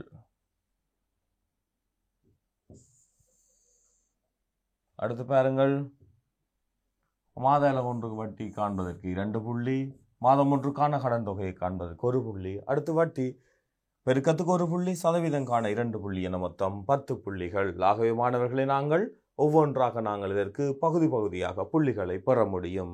அடுத்து நாங்கள் 8வது வினாவை பார்ப்போம். அடுத்து மாணவர்களே 8வது வினா. 8வது வினா பாருங்கள். இங்கே வெசாக் அலங்காரத்திற்காக மின்குமிழ்களால் ஆக்கப்பட்ட வளையங்களில் 4, 8, 12, 16 என மின்குமிழ்கள் பொருத்தப்பட்டு தயாரிக்கப்பட்டுள்ளன. இவ்வலங்காரத்தில் 10 வளையங்கள் காணப்படுமாயின் 10வது வளையத்தில் காணப்படும் மின்குமிழ்களின் எண்ணிக்கையை காண்க. 10 வளையங்களிலும் பொருத்தப்பட்டுள்ள மின்குமிழ்களின் மொத்த எண்ணிக்கையை காண்க. இவ்வலங்காரத்தில் முறையே 4, 8, 16 என வேறு வகையில் மின்குமிழ்கள் பொருத்தப்படுமாயின் முதல் 6 வளையங்களுக்கு பொருத்துவதற்கு மேலும் 32 மின்குமிழ்கள் அவசியம் என்பதை காட்டுக. ஆகவே பாருங்கள், முதலாவது நாங்கள் 8வதின் முதல் 2 பகுதிகளையும் இப்போது பார்ப்போம். வெசாக் அலங்காரத்திற்காக சில மின்குமிழ்களால் ஆக்கப்பட்ட வளையங்களில் 4, 8, 12, 16 என மின்குமிழ்கள் பொருத்தப்பட்டு தயாரிக்கப்பட்டுள்ளன. இவ்வலங்காரத்தில் 10 வளையங்கள் காணப்படுமாயின் 10வது வளையத்தில் காணப்படும் மின்குமிழ்களின் எண்ணிக்கையை காண்க. அப்ப பாருங்கள், முதலாவது இது ஒரு கூட்டல் விருத்தியில் அமைகிறது. A சமன் 4, D சமன் பாருங்கள் 16 சய 12, அதுவும் 4. இப்போது எண் 10 வளையங்கள் இருப்பதால் நாங்கள் 10வது வளையத்தில் உள்ள மின்குமிழ்களின் எண்ணிக்கையை காண உள்ளோம். Tn சமன் A சக n சய 1D என நாங்கள் இங்கே எழுத முடியும். 10வது வளையத்தில் ஆகையால் A4 10 சய 1 தர 4, 4 சக 9 தர 4, 4 சக 9 36, ஆகவே 40 மின்குமிழ்கள். 10வது வளையத்தில் 40 மின்குமிழ்கள் காணப்படும். 10 வளையங்களிலும் பொருத்தப்பட்டுள்ள மின்குமிழ்களின் மொத்த எண்ணிக்கையை காண்க. 10 வளையங்களிலும் பொருத்தப்பட்டுள்ள மின்குமிழ்களின் மொத்த எண்ணிக்கையை காண்பதற்கு 10வது வளையத்தில் உள்ள மின்குமிழ்கள் எங்களுக்கு தெரியும். ஆகவே இதிலிருந்து நாங்கள் காணலாம் S10 நாங்கள் காண வேண்டும்.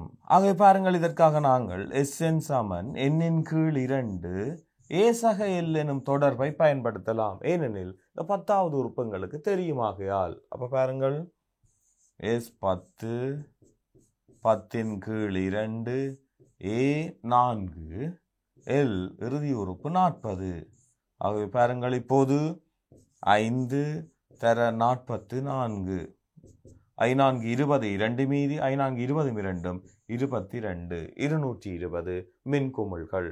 ஆகவே பாருங்கள், முதல் 2 பகுதிகளை நாங்கள் இப்போது பார்த்துள்ளோம். அடுத்த பகுதியை பார்ப்போம். அதற்கு முன்னதாக இவற்றுக்குரிய புள்ளிகளை நாங்கள் எழுதி கொள்ளுவோம். AD என்பவற்றை காண்பதற்கு 1 புள்ளி, இங்கே சமன்பாட்டில் பிரதியிட்டு 40 என காண்பதற்கு 1 புள்ளி. அடுத்து பாருங்கள், இங்கே சமன்பாட்டுக்கு 1 புள்ளி, பிரதியிடலுக்கு 1 புள்ளி, விடைக்கு 1 புள்ளி என மொத்தம் 3 6 புள்ளிகள் இங்கே உங்களுக்கு கிடைக்கும். அடுத்து இதன் அடுத்த பகுதியை நோக்குவோம்.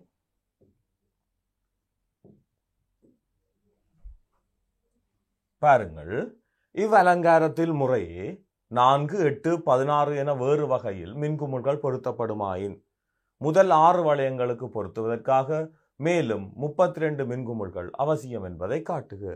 இது வேறொரு முறையில் எனும் போது பாருங்கள், 4, 8, 16 என்று செல்லும் போது இங்கே 2 முன்னால் பெருக்கப்பட்டு செல்கிறது. ஆகவே இது ஒரு பெருக்கல் விருத்தி. 2 மடங்கு 4, 2, 8, 2, 16 என்றவாறு செல்வதால் இங்கே முதலாம் உறுப்பு 4. இங்கே பொது வித்தியாசம் அல்ல, பொது விகிதம். பாருங்கள், 2 மடங்காகிக் கொண்டு செல்கிறது. அப்போ 8 கீழ் 4 2. இப்போது முதல் 6 வளையங்களுக்கும் பொருத்துவதற்கான மின்குமிழ்களை முதலில் காண்போம். அது இங்கே கூட்டல் விருத்தி, இது ஒரு பெருக்கல் விருத்தி. ஆகவே Sn Saman A R in n சய 1 கீழ் R சய 1. இப்போது பாருங்கள், முதல் 6 வளையங்கள் எனும் போது S6, ஏ என்பது 4, 2 6 1 கீழ் 2 1. அவை பாருங்கள் 4 2 6 என்பது 2 தர 2 தர 2 என பெருக்கி செல்லும் போது அது 64. 64 1 கீழ் 1. ஆகவே 4 தர 63. பாருங்கள் 3 12 1 மீதி 4 24 1 25. அப்ப பாருங்கள் மிக இலகுவாக நாங்கள் முதல் 6 வளையங்களுக்கும் பொருத்துவதற்காக மேலும் 32 மின்குமிழ்கள் வேண்டும் என காட்ட வேண்டும். அவை நாங்கள் இப்போது கண்டுள்ளோம். 4 தர 63 252 மின்குமிழ்கள் தேவை முதல் 6 வளையத்துக்கும் இங்கே. ஆனால் இது கூட்டல் விருத்தியில் அமைந்திருப்பின் முதல் பாருங்கள் 220 மின்குமிழ்கள் எங்களுக்கு தேவையாக இருந்தது. ஆனால் இப்போது முதல் 6 வளையங்களுக்குமே எங்களுக்கு 252 மின்குமிழ்கள் தேவை.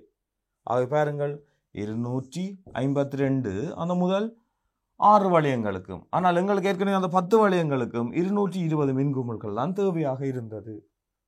ஆகவே பாருங்கள் மேலதிகமாக 32 மின்குமிழ்கள் எங்களுக்கு தேவை.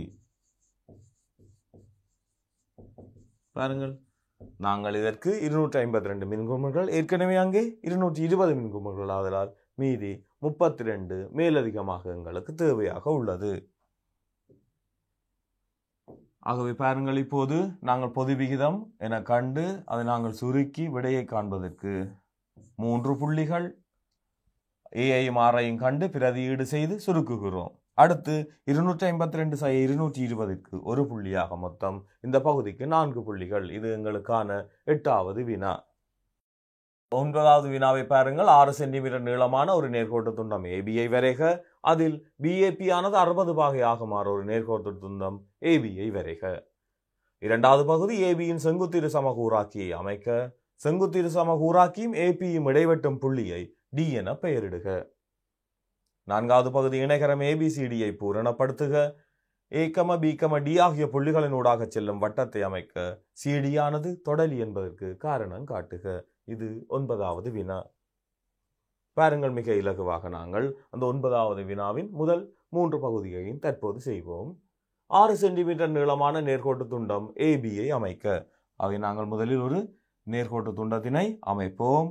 அது நேர்கோடு ஒன்றினை வரைத்து அதிலே 6 சென்டிமீட்டர் நீளமுள்ள ஏபி எனும் நேர்கோட்டு துண்டத்தை வரைய உள்ளோம்.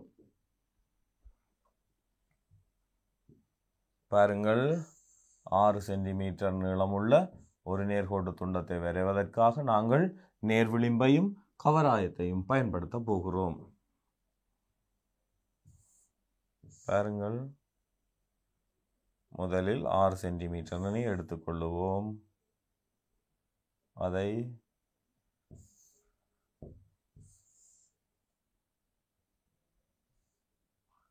இருபுறமும் வைத்து நாங்கள் வெட்டி கொள்ளுவோம். இது ஏபி 6 சென்டிமீட்டர் நீளம்.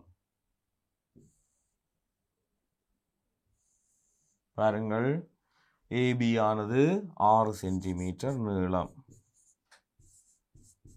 அடுத்து இதிலே 60 பாகை அமைப்போம். பிஏபி அப்ப ஏயில் ஒரு 60 பாகை கோணத்தை நாங்கள் அமைக்க உள்ளோம். ஆகிய ஒரு வில்லினை வரைவோம். அதிலே 60 பாகையினை வெட்டுவோம். ஆகவே இப்போது பாருங்கள் இவற்றினை இணைக்கும் போது எங்களுக்கு 60 பாகை கிடைக்கிறது. இப்போது இது பிஏபி ஏபி எனும் நேர்கோட்டு துண்டத்தை வரைந்துள்ளோம். அடுத்து ஏபியின் செங்குத்து இருகூறாக்கியை அமைக்க வேண்டும். ஏபியின் செங்குத்து இருகூறாக்கியை நாங்கள் அமைப்போம். பாருங்கள் ஏபியின் செங்குத்து இரு சமகூறாக்கியை அமைப்பதற்காக மீண்டும் கவராயத்தினை எடுத்து ஏயில் வைத்துக்கொண்டு பாருங்கள் ஏயில் வைத்துக்கொண்டு மேலும் கீழும் வெட்டுகிறோம். அதே போன்றே பியில் வைத்துக் கொண்டும் மாணவர்களே மேலும் கீழும் வெட்டுகிறோம். இப்போது பாருங்கள் இந்த செங்குத்து சமகூறாக்கியை நாங்கள் வரைந்துள்ளோம். இப்போது பாருங்கள் செங்குத்திரு சமகூராக்கியும் ஏபியும் இடைவெட்டும் புள்ளியை டி என பெயரிடுக. ஆகவே மாணவர்களே, இதற்கான புள்ளிகளை நாங்கள் பார்ப்போம். பாருங்கள், முதலில் நாங்கள் 6 சென்டிமீட்டர் நீளமான அந்த நேர்கோட்டு துண்டத்தை வரைந்தோம், அதற்கு ஒரு புள்ளி. பின்னர் பிஏபி 60 பாகையை வரைந்தோம், அதற்கு ஒரு புள்ளி. அடுத்து ஏபியின் செங்குத்திரு சமகூராக்கியை அமைத்தோம், அதுக்கு ஒரு புள்ளி, 2 புள்ளி. இங்கே டியை குறிப்பதற்கு ஒரு புள்ளியாக மொத்தம் 5 புள்ளிகள் இந்த முதல் 3 பகுதிகளுக்கும். அடுத்து இணைகரம் ஏபிசிடியினை பூரணப்படுத்துக. அப்ப ஏபிசிடியினை பூரணப்படுத்த வேண்டுமெனில் பாருங்கள், 2 பக்கங்கள் தெரியும். ஆகவே அடுத்த 2 பக்கங்களை நாங்கள் மிக இலகுவாக ஒன்றில் கோணத்தை அமைப்பதன் மூலம் அல்லது நாங்கள் இந்த எதிர்பக்கங்கள் சமனாகும் என்பதன் மூலம் அமைத்துக் கொள்ளலாம். நாங்கள் இங்கே எதிர்பக்கங்கள் சமனாகும் என்பதன் மூலம் நாங்கள் இணைகரத்தின் எதிர்பக்கங்கள் சமன் மற்றும் சமாந்தரம் என்பதன் மூலம் நாங்கள் அமைத்துக் கொள்ள போகிறோம். அதுக்காக பாருங்கள், ஏபியின் நீளத்தை அளப்போம், அதனை டியில் வைத்து டி எனும் புள்ளியில் வைத்து ஒரு வில்லினை வெட்டுவோம். அதேபோல் பாருங்கள், ஏடியின் நீளத்தினை அளப்போம். பாருங்கள், அளந்து அதனையும் பியில் வைத்து வெட்டுவோம். இவ்விரண்டும் சந்திக்கும் புள்ளிகள் தான் எங்களுக்கு அந்த சி எனும் புள்ளியாக காணப்படும். இவற்றினை இப்போது நாங்கள் நீட்டுவோம். ஏபிசிடி எனும் இணைகரத்தை எங்களால் பூரணப்படுத்த முடிந்துள்ளது. ஆகவே அடுத்து பாருங்கள், ஏ,பி,டி ஆகிய புள்ளிகளினூடாக செல்லும் ஏபிடி ஆகிய புள்ளிகளினூடாக செல்லும் வட்டத்தை அமைக்க. ஆகவே பாருங்கள், ஏயினூடாகவும் பியினூடாகவும் டியினூடாகவும் செல்லக்கூடிய ஒரு வட்டத்தினை நாங்கள் அமைக்க வேண்டும். அதற்காக பாருங்கள், நாங்கள் ஏபியின் செங்குத்திரு சமகூராக்கி அமைத்தால் அது ஏயிலிருந்து பியிலிருந்து சமதூரத்தில் அசையும். அதேபோல் நாங்கள் ஏய்க்கும் டிக்கும் ஒரு செங்குத்திரு சமகூராக்கி அமைப்போம். அதை சந்திக்கும் புள்ளியை மையமாக கொண்டு இவை ஒன்றை ஆரியாக கொண்டு நாங்கள் வரைந்தோம் எனில் அது ஏ,பி,டியினூடாக செல்லும் ஓர் வட்டமாக அமையும். இதற்காக நாங்கள் இந்த ஏடியின் செங்குத்திரு சமகூராக்கியை நாங்கள் அமைக்க வேண்டும். ஏற்கனவே நாங்கள் ஏபியின் செங்குத்திரு கூராக்கி அமைத்துள்ளோம். இப்போது நாங்கள் ஏடியின் செங்குத்திரு சமகூராக்கியை அமைக்க உள்ளோம். பாருங்கள்,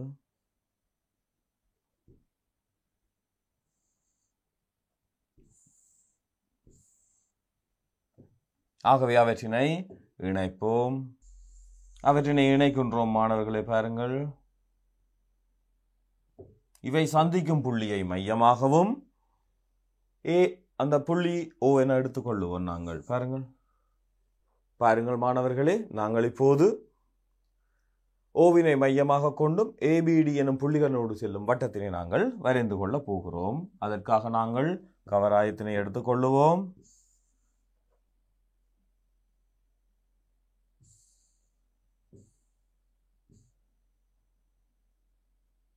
பாருங்கள், அது பியினூடாக செல்லுமாறு நாங்கள் வட்டத்தை வரைந்து கொள்கிறோம்.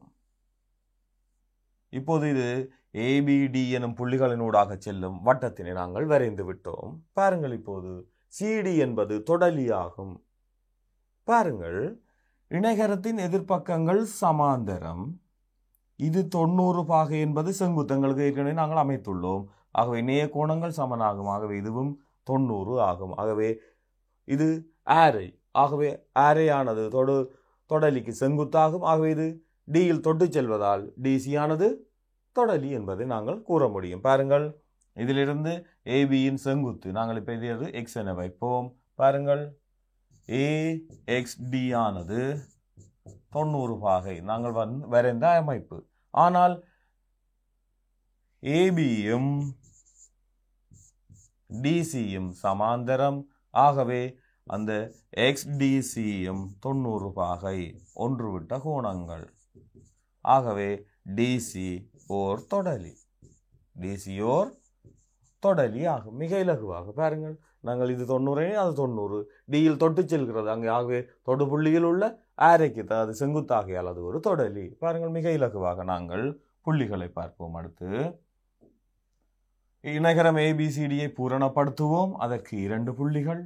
வட்டம் வரைவோம். அதற்கு 2 புள்ளிகள். சிடி என்பது தொடலி என்பதற்கு காரணத்தை கூறுவோம். ஒரு புள்ளியாக மொத்தம் 10 புள்ளிகள். இது 9வது வினா. ஆகவே நாங்கள் அடுத்து 10வது வினாவை பார்ப்போம். மாணவர்கள், இந்த 10வது வினா தரம் 11ஐ சேர்ந்த மாணவர்கள் 75 பேரில் 70 பேர் கல்வி சுற்றுலாவுக்கு கலந்து கொண்டனர். அவர்கள் 35 பேர் கண்டிக்கு செல்வதற்கு விருப்பம் தெரிவித்தனர். அத்தோடு 38 பேர் சீகிரியா செல்வதற்கு விருப்பத்தை தெரிவித்தனர். ஏனையோர் தம்பதனியாவிற்கு செல்வதற்கு விருப்பத்தை தெரிவித்தனர். அவை பாருங்கள், இங்கே எஸ் ஏபி என்பவற்றால் இங்கே அவற்றினை குறித்துள்ளோம். எஸ் என்பது கல்வி சுற்றுலாவில் பங்கு பற்றிய மாணவர்கள், ஏ என்பது சீகிரியா செல்வதற்கு விரும்பும் மாணவர்கள், பி என்பது கண்டி செல்வதற்கு விரும்பும் மாணவர்கள். மேற்படி தகவல்களை வெண்வெளி படத்தில் காட்டுக. சீகிரியா மற்றும் கண்டி ஆகிய இரு இடங்களுக்கும் செல்வதற்கு விருப்பத்தை தெரிவிக்கும் மாணவர்களின் எண்ணிக்கை யாது? வெண்வெளி படத்தில் 10 என குறிப்பிடப்படும் பிரதேசத்தை தொடை குறிப்பீட்டில் தருக. சீகிரியா செல்வதற்கு விரும்பும் மாணவர்களில் கண்டிக்கு செல்வதற்கு விருப்பமற்ற மாணவர்களின் எண்ணிக்கை யாது? கண்டிக்கு செல்வதற்கு விரும்பும் மாணவர்களில் சீகிரியா செல்வதற்கு விருப்பமற்ற மாணவர்களின் எண்ணிக்கை யாது? ஆகவே மிக இலகுவாக நாங்கள் அடுத்து இவை தொடர்பாக சிறிய சிறிய வினாக்களை பார்ப்போம். தரம் 11ஐ சேர்ந்த மாணவர்கள் 75 பேரில், ஆகவே 75 பேரில் 70 பேர் கல்வி சுற்றுலாவுக்கு, அப்ப கல்வி சுற்றுலாவுக்கு பங்கு பற்றியோர் 70 பேர். அவர்களில் 35 பேர் கண்டிக்கு, 35 பேர் கண்டி என்பது பி, 35 பேர் கண்டிக்கு செல்வதற்கும், அடுத்து பாருங்கள் 38 பேர் சீகிரியா செல்வதற்கும் விருப்பம் தெரிவித்துள்ளனர். அடுத்து ஏனையோர் தம்பதனியாவுக்கு, அதாவது பாருங்கள் ஏனையோர் அந்த 10 பேர் வெளியில் இந்த பிரதேசத்தில் உள்ளோர் தம்பதனியாவுக்கு செல்வதற்கு விருப்பத்தை தெரிவித்துள்ளனர். மேற்படி தகவல்களை நாங்கள் வெண்வெளி படத்தில் காட்டியுள்ளோம். சிகிரியா மற்றும் கண்டி ஆகிய இரு இடங்களுக்கும் செல்வதற்கு விருப்பத்தை தெரிவிக்கும் மாணவர்களின் எண்ணிக்கையை காண்க. அவர் பாருங்கள், இப்போது மொத்தமாக 75 பேரில் 70 பேர் சுற்றுலா செல்வதற்கு, ஆகவே 5 பேர் இதற்கு விருப்பம் தெரிவிக்கவில்லை சுற்றுலா செல்வதற்கு. அதை விட பாருங்கள், மொத்தமாக 70 பேர் சுற்றுலா செல்ல விரும்பியுள்ளனர். அவர்களில் 10 பேர் கண்டிக்கோ அல்லது சீரியாவுக்கோ செல்வதற்கு விருப்பம் தெரிவிக்கவில்லை. ஆகவே இந்த முழுவதுமாக 60. 60லே பாருங்கள், இது எக்ஸ் எனில் இது 35 சாய எக்ஸ், 35 சாய எக்ஸ். இங்கே பாருங்கள், இது 38 சாய எக்ஸ் என்ற வகையில் எழுதி கொள்ளலாம். ஆனால் இவ்வளவற்றையும் சேர்க்கும் போது எங்களுக்கு 60 பேர், மொத்தம் 70 பேரில் 10 பேர் இவை இரண்டுக்கும் செல்வதற்கு விருப்பம் தெரிவிக்கவில்லை. அவை 38 சாய எக்ஸ் சக எக்ஸ் சக 35 சாய எக்ஸ் தான் 60. அவை பாருங்கள், 73 சாய எக்ஸ் தான் 60. அவை எக்ஸினை காண்போம். 73 சாய 60 13. ஆகவே இரு இடங்களுக்கும் செல்லும் விருப்பம் தெரிவித்தோர் 13 பேர். ஆகவே பாருங்கள், இவற்றிற்கான புள்ளிகள் முதலில் நாங்கள் இங்கே 1 2 3 பிரதேசங்களை வகை குறித்துள்ளோம், 3 புள்ளிகள். அடுத்து சீரியா மற்றும் கண்டி ஆகியவற்றை காண்பதற்கு இங்கே 2 புள்ளிகள். அவை மொத்தமாக 5 புள்ளிகள் இந்த முதல் 2 பகுதிகளுக்கும். அடுத்து நாங்கள் இவற்றினை குறிப்போம். பாருங்கள், 13 பேர் இவ்விரண்டு இடங்களுக்கும். அடுத்து பாருங்கள், மொத்தமாக வெளியில் 5 பேர்.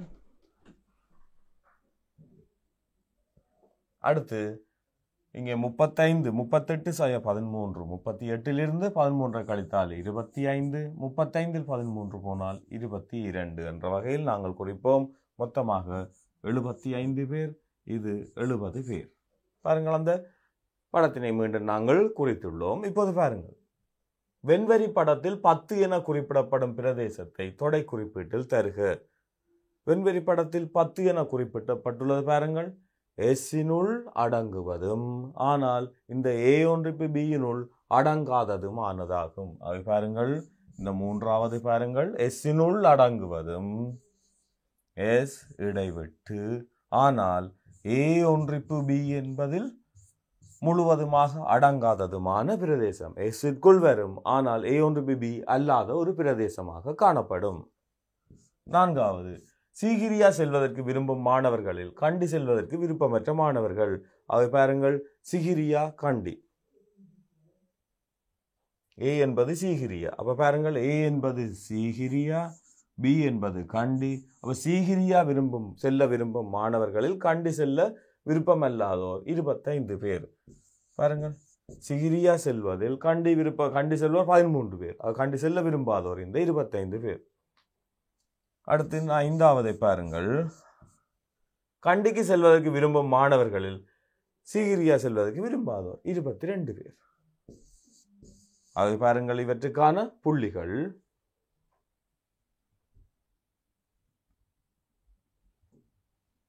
இதற்கு 2 புள்ளி, இதற்கு 2 புள்ளி, இதற்கு 1 புள்ளி என மொத்தம் 5 புள்ளிகள். ஆகவே நாங்கள் இதுவரை 10வது வினாவை பார்த்துள்ளோம். இது ஒரு மிக இலகுவான வினா. தொடைகளில் நாங்கள் குறித்தோம் எனில் ஏனையவற்றினை நாங்கள் காண்பது மிக இலகு. அடுத்து பாருங்கள் இந்த 11வது வினாவை. உருவில் தரப்பட்டுள்ள தகவல்களின்படி BAD என்பது இருசமபக்க முக்கோணி என நிறுவுக. 2வது AC வர்க்கம் சக AD வர்க்கமானது 4AB வர்க்கத்திற்கு சமன் என காட்டுக. ஆகவே பாருங்கள், நாங்கள் இதற்காக முதலாவது பகுதியை முதலில் பார்ப்போம். இங்கே பாருங்கள், உருவில் தரப்பட்டுள்ள தகவல்களின்படி BAD ஒரு இருசமபக்க முக்கோணி என காட்ட வேண்டும். நாங்கள் அதற்காக இங்கே 2 முக்கோணிகளை பார்ப்போம். இவற்றின் ஒருங்கிசைவு தொடர்பாக நாங்கள் பார்ப்போம். மாணவர்களை பாருங்கள்,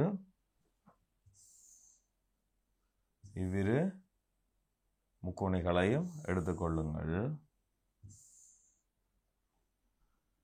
இப்போது பாருங்கள், முக்கோணி BAE மற்றும் முக்கோணி BCE நாங்கள் கருதி கொள்ளுவோம். இங்கே பாருங்கள், AEயும் ECயும் சமன். அது எங்களுக்கான தரவு. அடுத்து பாருங்கள், BE இரு பக்கங்கள் பொதுவான, இரு முக்கோணிகளுக்கும் பொதுவான பக்கமாதலால் BE சமன் BE பொது.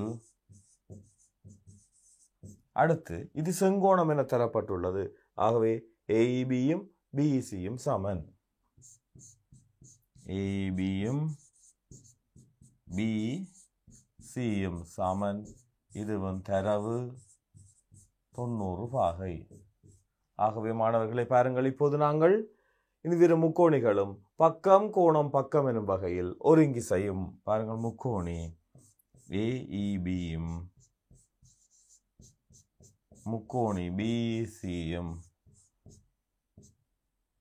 ஒருங்கிசையும் பக்கம் கோணம் பக்கம் எனும் வகையில். ஆகவே இவ்விரு முக்கோணிகளும் ஒருங்கி செய்வதால் இவ்விரு பக்கங்களும் சமன். முக்கோணியின் பாருங்கள், ஒருங்கி செய்யும் முக்கோணியின் ஒத்த பக்கங்கள். ஆனால் இவை செங்கோணங்களாதலால், ஒத்த கோணங்கள் சமனாதலால் இவை இரண்டும் சமாந்தரமாகும். சமாந்தரம் எனும் போது பாருங்கள், முக்கோணி ஒன்றின் ஒரு பக்கத்தின் நடுப்புள்ளியினூடாக இன்னொரு பக்கத்துக்கு சமாந்தரமாக வரையும் நேர்கோடு 3வது பக்கத்தை இருசமகூரிடும். இது நடுப்புள்ளி தேற்றத்தின் மறுதலை. ஆகவே இந்த DBயும் DCயும் சமன். ஆனால் BC ஆனது ABக்கு சமனாயால் இது ரெண்டும் சமன். ஆகவே இது ஒரு இருசம பக்க முக்கோணி என நாங்கள் நிறுவலாம். ஆகவே பாருங்கள், இதிலிருந்து நாங்கள் முதலில் ABயும் BCயும் சமன் என எழுதலாம். ஒருங்கிசையும் முக்கோணிகளின் ஒத்த பக்கங்கள் சமன். ஆகவே பாருங்கள், அடுத்து நாங்கள் மிக இலகுவாக AD சமாந்தரம் B அத்துடன் AEயும் ECயும் சமனாதலால் பாருங்கள், AE சமன் EC அத்துடன் பாருங்கள் AD சமாந்தரம் BE.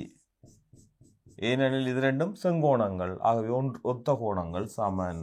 ஒத்த கோணங்கள் சமனாவதால் அது சமாந்தரமாகும். ஆகவே பாருங்கள், ஒரு முக்கோணியின் ஒரு பக்கத்தின் நடுப்புள்ளியினோடாக இன்னொரு பக்கத்துக்கு சமாந்தரமாக வரையும் நேர்கோடு 3வது பக்கத்தை இரு சமகூரிடும். அவை பாருங்கள், DBயும் BCயும் சமன். DBயும் BCயும் சமன். நடுப்புள்ளி தேற்றத்தின் மறுதலையின் படி. ஆனால் எங்களுக்கு நாங்கள் ஏற்கனவே பார்த்திருக்கிறோம், ABயும் BCயும் சமன். AB ஆனது BCக்கு சமன். ஆகவே பாருங்கள், இதிலிருந்து AB BCக்கு சமன், டிபியும் பிசிக்கும் சமனாகையால் ஏபி சமன் டிபி. பாருங்கள், பிசிக்கு இவை இரண்டும் சமனாகையால் ஏபியும் டிபியும் சமனாகும். ஆகவே இந்த முக்கோணி பாருங்கள், இரண்டு பக்கங்கள் சமனெனில் அது ஒரு இருசம பக்கம் முக்கோணி. ஆகவே முக்கோணி ஏபிடி ஓர் இரு சமபக்க முக்கோணி, இரு சமபக்க முக்கோணி ஆகும். இரண்டு பக்கங்கள் சமனெனில் அது ஒரு இரு சமபக்க முக்கோணி. மிக இலகுவாக இதனை நிறுவியுள்ளோம். இதற்கான புள்ளிகளாக மாணவர்களை பாருங்கள், இங்கே நாங்கள் இவற்றின் காரணங்களை கூறி நிறுவுவதற்கு 3 புள்ளிகள், பின்னர் அதன் தொடர்பை நாங்கள் எடுப்பதற்கு 1 புள்ளி, இங்கே டிபி சமன் பிசி என காட்டுவதற்கு 1 புள்ளி. ஆகவே இருசமபக்க முக்கோணி என காட்டுவதற்கு மொத்தமாக 6 புள்ளிகள். இது முதலாவது பகுதி. இரண்டாவது பகுதிக்கு செல்லுவோம். ஏசி வர்க்கம் சக ஏடி வர்க்கம் சமன் 4 ஏபி வர்க்கம் என காட்டுக. அப்ப இங்கே பாருங்கள், இவை மூன்றும் இப்போது சமன். நாங்கள் ஏற்கனவே நிறுவிவிட்டோம். ஏசி வர்க்கம் சக ஏடி வர்க்கமானது ஏபி வர்க்கத்தின் 4 மடங்கு என்பதை நாங்கள் காட்ட வேண்டும். அது மிக இலகு. பாருங்கள், பைதகரசின் தேற்றத்தை நாங்கள் எழுதினோம் எனில் மிக இலகுவாக காட்டலாம். முக்கோணி ஏசிடியில் பைதகரசின் தொடர்பை நாங்கள் எழுதுவோம். பாருங்கள், டிசி வர்க்கம் ஏடி வர்க்கம் சக ஏசி வர்க்கத்திற்கு சமனாகும். ஆனால் பாருங்கள், டிசி வர்க்கத்தை நாங்கள் எழுதலாம் 2 மடங்கு பிடி வர்க்கம் அல்லது பிசி வர்க்கம் என எழுதலாம். அப்ப பாருங்கள், எங்களுக்கு ஏசி வர்க்கம் ஏடி வர்க்கம் உள்ளது. நாங்கள் இப்போது டிசி ஆனது பாருங்கள் பிடி சக பிசி என எழுத முடியும். பிசி சக பிடி முழுவதன் வர்க்கம் தான் ஏடி வர்க்கம் சக ஏசி வர்க்கம். பாருங்கள், இப்போது பிடியும் ஏபிக்கு சமன், பிசியும் ஏபிக்கு சமன். ஆகவே இது ஏபி சக ஏபி முழுவதன் வர்க்கம் ஏடி வர்க்கம் சக ஏசி வர்க்கம் என எழுதினோம். இது 2 ஏபி முழுவதன் வர்க்கத்திற்கு சமன். அதுதான் ஏடி வர்க்கம் சக ஏசி வர்க்கம் ஆகும். ஆகவே இது 4 ஏபி வர்க்கம் ஏடி வர்க்கம் சக ஏசி வர்க்கம் என காட்டினோம். பாருங்கள், மிக இலகுவாக நாங்கள் 2 வர்க்கம் 4 என எழுதியுள்ளோம். ஆகவே இந்த பகுதிக்கு எங்களுக்கு 4 புள்ளிகள் கிடைக்கும். ஆகவே இது 11வது வினா. நாங்கள் 12வது வினாவை பார்ப்போம். அடுத்து நாங்கள் 12வது வினாவை பார்ப்போம். 12வது வினாவை கவனியுங்கள். ஏபிசிடி என்பன வட்டத்தின் மீது அமைந்துள்ள 4 புள்ளிகளாகும். ஏசிடி ஆனது 50 பாகை, டிஏசி ஆனது 40 பாகை எனில் கோணம் ஏடிசியின் பெருமானத்தை காண்க.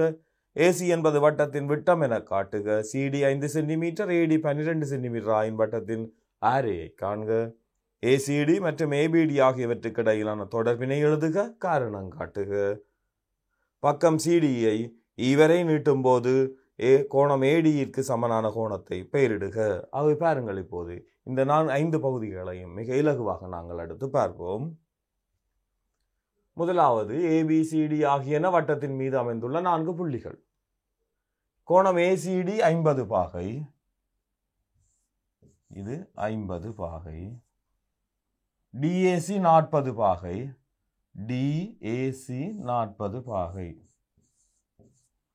ஆகவே ஏடிசியின் பெறுமதியை நாங்கள் காண வேண்டும். அது ஒரு முக்கோணியின் அகக்கோணங்களின் கூட்டுத்தொகை எழுதுவதன் மூலம் இது 90. ஆகவே எஞ்சிய கோணம் 90 என காட்டலாம். பாருங்கள், ஏடிசி சக அது 40 பாகை சக 50 பாகை தான் சமன் 180 பாகை. ஏனெனில் முக்கோணியின் அகக்கோணங்கள் சமன கூட்டுத்தொகை 180 பாகை. ஆகவே பாருங்கள், இப்போது 40 50 90. ஆகவே ஏடிசி சக 90 தான் 180. இதிலிருந்து ஏடிசியை நாங்கள் காண முடியும் 90 பாகை. இரண்டாவது பகுதி பாருங்கள், ஏசி என்பது விட்டம். பாருங்கள், ஏடிசி 90 பாகை. ஆனால் இது ஒரு அரைவட்ட கோணம். அரைவட்ட கோணம் 90 இருப்பதால் ஏசி கட்டாயம் விட்டமாக இருத்தல் வேண்டும். ஏடிசி 90 பாகை. ஆகவே இது அரைவட்ட கோணம்.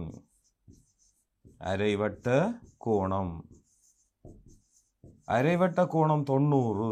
எனவே ஏசி விட்டமாகும். ஏசி விட்டமாகும். மிக இலகுவான முதல் 2 பகுதிகள். பாருங்கள், ஏசி விட்டம் என நாங்கள் காட்டியுள்ளோம். ஆகவே இப்போது பாருங்கள், இதற்கு 2 புள்ளிகள், இதற்கு 2 புள்ளிகள் என 4 புள்ளிகள். அடுத்து பார்ப்போம் மாணவர்களே ஏனைய 3 பகுதிகளையும். பாருங்கள், சிடி 5 சென்டிமீட்டர், இது எங்களுக்கு செங்கோணம். அடுத்து பாருங்கள், சிடி 5 சென்டிமீட்டர், ஏடி 12 சென்டிமீட்டர் எனின் வட்டத்தின் ஆரையை காண முடியும். இதன் மூலம் நாங்கள் விட்டத்தை காணுவோம். வட்டத்தின் விட்டம் தெரிந்தால் ஆரை அதன் அரைவாசி. ஆகவே நாங்கள் பாருங்கள், முக்கோணி மூன்றாவது பகுதி ஏசிடியில் பைதகரசின் தொடர்பை பயன்படுத்துவோம். பாருங்கள், பைதகரசின் தொடர்பை நாங்கள் பயன்படுத்தும் போது ஏசியின் வர்க்கம் 12 வர்க்கம் சக 5 வர்க்கம். அவை 144 சக 25, அது 169. ஆகவே ஏசியானது வர்க்கமூலம் 169 13 சென்டிமீட்டர். இது ஏசியின் நீளம். ஆகவே நாங்கள் இப்போது வட்டத்தின் ஆரை காண முடியும். எங்களுக்கு 13/2 6.5 சென்டிமீட்டர். மிக இலகுவாக நாங்கள் அதனை எழுத முடியும். அடுத்து பார்ப்போம், ஏசிடி மற்றும் ஏபிடி. ஏசிடி எனும் கோணத்துக்கும் ஏபிடி எனும் கோணத்துக்கும் இடையிலான தொடர்பு. பாருங்கள், இவை இரண்டும் சமன், ஏனெனில் ஒரே துண்ட கோணங்கள். பாருங்கள், 4வது ஏசிடி சமன் ஏபிடி, ஒரே துண்ட கோணங்கள். வட்டத்தின் ஒரே துண்ட கோணங்கள் சமனாகும். இந்த ஏடி எனும் துண்டத்தின் ஒரே துண்டத்தின் மீது அமைந்துள்ளதால், ஏபி எனும் மில்லில் ஒரே துண்ட கோணத்தில் அமைந்துள்ளதால் இவை சமனாகும். இப்போது பாருங்கள், பக்கம் சிடியை இ வரை நீட்டுவோம். சிடியை இ வரை நீட்டும் போது ஏடிஇ, சிடியை நாங்கள் இ வரை நீட்டுகிறோம். இவ்வாறு நீட்டும் போது ஏடிஇ எனும் கோணம் சமனான ஒரு கோணத்தை நாங்கள் பெயரிட வேண்டும். இது ஒரு வட்ட நாட்பக்கலின் எதிர்கோணமாக அமையும். பாருங்கள், வட்ட நாட்பக்கலின் புறக்கோணம். வட்ட நாட்பக்கலின் ஒரு பக்கத்தை நீட்ட உண்டாகும் புறக்கோணம் அதன் அகத்தெதிர்கோணத்திற்கு சமனாகும். அது ஏபிசிக்கு சமன். அல்லது இது அரைவட்ட கோணம் செங்கோணம் ஆதலால் இது ஏடிபிக்கும் சமன், ஏனெனில் அது 90 அமைவதால். அப்ப பாருங்கள், ஏடிஇ என்பது ஏபிசிக்கு சமன் என எழுதலாம். இது வட்ட நாட்பக்கலின் புறக்கோணம் அகத்தெதிர்கோணத்திற்கு சமனாகும் எனும் முடிவின் மூலம், அல்லது இங்கே ஏடிசிக்கும் சமன் என நாங்கள் இங்கே கூற முடியும். ஆகவே இதற்குரிய புள்ளிகளாக பாருங்கள், நாங்கள் விட்டத்தை காண்பதற்கு 2 புள்ளி, அதன் ஆரையை காண்பதற்கு 1 புள்ளியாக மொத்தம் 3 புள்ளிகள். இங்கே காரணத்துடன் கோணத்துக்கு 1 புள்ளி, இங்கே ஏபிசி என கூறுவதற்கு 1 புள்ளியாக மொத்தம் 6 புள்ளிகளை நாங்கள் இங்கே பெற்றுக்கொள்ள முடியும். ஆகவே மாணவர்களை, நாங்கள் இப்போது எங்களுக்கான இந்த 12வது வினாவை நாங்கள் பார்த்துள்ளோம். அதாவது கிழக்கு மாகாண கல்வி திணைக்களத்தின் 2019 ஆண்டிறுதி பரீட்சை வினாத்தாளின் கணிதம் 2 12 வினாக்களையும் நாங்கள் இதுவரை பார்த்துள்ளோம். ஆகவே மாணவர்களே, இந்த வினாத்தாளினை நீங்கள் செய்து பார்ப்பதன் மூலம் உங்களுடைய பயிற்சிக்கு நீங்கள் தயாராக முடியும்.